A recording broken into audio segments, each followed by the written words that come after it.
24번이나 놓친 경고음. 자, 지자체와 또 지휘부는 남탓 공방을 하고 있는 새 조용한 의인도 주목받고 있습니다. 사전에 경고가 상당히 많았다라는 내용이 취재됐습니다. 무려 24차례나 경고음이 울린 셈인데 어떤 내용일지 함께 보시죠.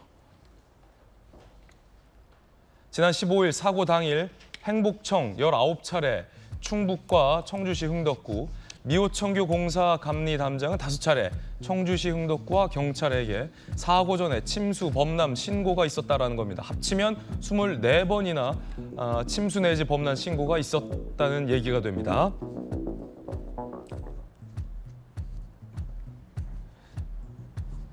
세 차례 신고받고도 충북이 좋지 않았다.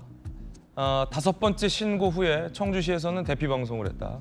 경찰은 다른 곳으로 엄한 곳으로 출동을 했다라는 내용들이 제기됩니다. 장석환 교수님, 예. 가만히 있다가 물론 재해라는 것이 닥친 일이겠지만 사전에 24차례 적어도 무언가 경고를 알리는 시그널이 있었다라는 건데 이거 왜 다 무시됐을까요? 정말 좀 안타까운 사고인데요. 많은 분들이 2020년 부산 초량 지하차도 사고가 있었는데 똑같은 지하차도 침수라고 할지라도 조금 양상은 좀 다릅니다.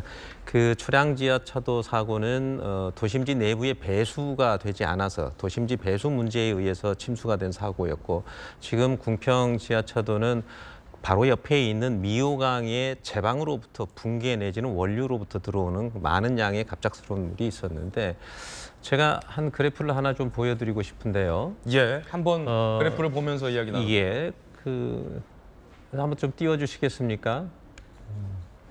이 그래프는 제가 작성한 게 아니고 누구나 다 들어가 볼 수 있는 한강홍수통제소 혹은 금강홍수통제소의 미호천교, 그 미호강에 있는 다리에 있는 그 수위를 나타내주는 그래프입니다. 그래프에 보시면 맨 아래선부터 시작해서 위에 선이 4개가 있는데요. 그 아래선은 우리가 홍수경보라고 하는 것은 관심, 주의, 심각 단계로 이렇게 나눠지는데, 그중에서 홍수경계경보라고 되어 있는 부분은 그때 발령을 내는 거거든요. 발령을 내는 기관은 홍수통제소, 환경부 산하에 있는 홍수통제소에서 내는데, 그 발령을 내는 시점이 바로 오전 4시 10분에 발령을 내서, 발령을 내게 되면은 모든 유관 기관에 다 알리고 통보를 하고 확인을 받습니다. 단 홍수통제소라고 하는 것은 하천 시설물이라든지 하천의 수위를 관리하는 기관이기 때문에 도로관리권자인 지자체의 관리 업무를 넘어서지는 못하기 때문에 그 도로 통제에 대한 명령은 내릴 수가 없는 거죠. 그 부분을 받아서 도로관리권자인 지자체 혹은 국토부에서 이런 부분을 판단을 해서 거기에 적절한 조치를 해야 되는 것이 맞는 것이고요. 네. 그런데 저 그래프를 다시 좀 보시면은 4시 10분에 홍수 경계 경보가 발령이 됐고요. 그다음에 그로부터 4시간 뒤인 8시 반에 이 사고가 터졌습니다. 4시간의 차이가 있는데, 제가 좀 더 주목을 하고 있는 것은 그 위에 있는 선이 심각 단계라고 하는 게 있는데, 그것은 6시 30분경에 그렇습니다. 그게 이제 일명 대홍수 심각 단계입니다. 대홍수주의보라고 하는 것은, 그 대홍수주의보는 제방을 넘을 수 있다고 하는 강력한 경고거든요. 그러다 보니까 왼쪽 제방은 넘지는 않았지만 그 넘을락 말락하는 그 상황이 6시 10분이고 그로부터 2시간 뒤에 또 사고가 발생했기 때문에 설령 4시 10분에 발령을 통해서 그 상황을 인지나 판단을 못했다고 할지라도 재해 상황 판단을 하시는 분들이 이 6시 때에 있었던 대홍수 심각 단계라고 하는 것은 제방을 넘을 수 있다는 그런 경고로 받아들여서 그로부터 2시간 뒤인 이 사고가 났다는 부분들에 대해서는 인지를 충분히 했어야 된다라고 하는 게 부분이라고 보여집니다. 그렇군요. 자, 그 가운데 침수 9분 뒤에도 지하차도로 가라라는 우회 노선이 통보됐다라는 보도도 나옵니다. 이 대목인데요. 지난 15일 아침 8시 49분 청주시가 시내버스 회사들에게 우회 노선을 통보한 시점인데 궁평 제2차도가 포함이 돼 있습니다. 이미 침수가 돼서 구조 작업이 진행 중일 때도 청주시에서 시내버스 회사들에게 이리로 가라라고 통보를 했다라는 대목인데요. 관련 인터뷰 한번 들어보시죠. 여기서 회차해서 이렇게 올 수밖에 없는 그런 상황이었는데 2호천 그 통제에서 이제 옥산 쪽으로 우회해도 된다라고 이렇게 이제 그 카톡이 제2공평 지하차도 쪽으로 가도 된다 이런 내용인 거예요. 그런 거죠. 저희가 재난부서가 아니잖아요. 저희한테 만약에 사전에 어떤 거 인지를 해줬다면 어떤 뭐 대형 사고는 좀 일어나잖아. 그래서 당직실에도 그 당시에는 굉장히 많은 그 민원 전화가 많이 온 것 같아요. 당직실에도 이 안전 정책과로다가 그 사실을 알렸는데 지금 기록에는 없더라고요.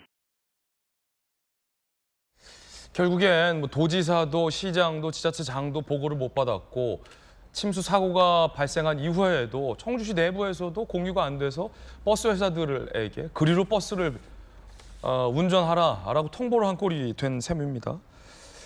이번 참사는 임시 제방이 무너지면서 발생한 사고입니다.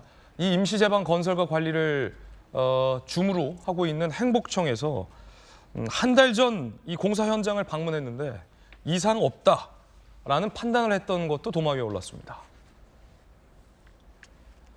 행복청 지난달 13일 우기 대비 목적 미호천교 인근 공사 현장 방문을 점검했는데 문제 없다라고 판단을 내렸다라는 겁니다. 인근 마을 주민 당시에도 많은 비 예측에 주민들이 여러 요구를 했는데 별다른 대책이 안 나왔다. 그냥 와서 쓱 보고 갔다라는 취지의 비판이 현장에서부터 제기되고 있습니다. 장 교수님, 예, 결국은 불안불안했던 임시 모래 제방, 예, 정식 제방보다 높이도 낮았고 예, 이게 홍수에 뚫려버렸는데 예. 한 달 전에 점검했을 때는 이상이 없었다라고 진단을 내렸네요.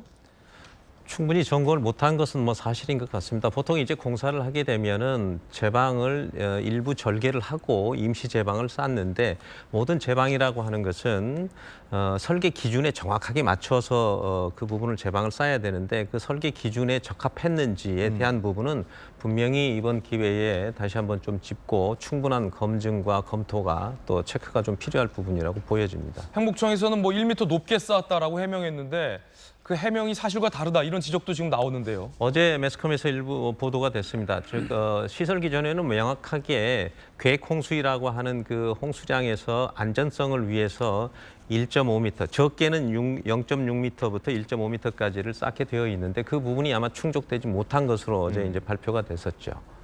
그래서 그 부분들을 보자면 두 가지인데요. 하나는 이제 제방의 높이에 관해서 여유고가 충분히 설계 기준대로 되어 있는지, 또 하나는 기존에 있는 제방의 재료가 다짐과 기존에 있는 제방과 비슷한 재료로 축조가 되어 있었는지 그 두 가지를 보면은 이 부분들은 명확하게 나오리라고 보여집니다. 예.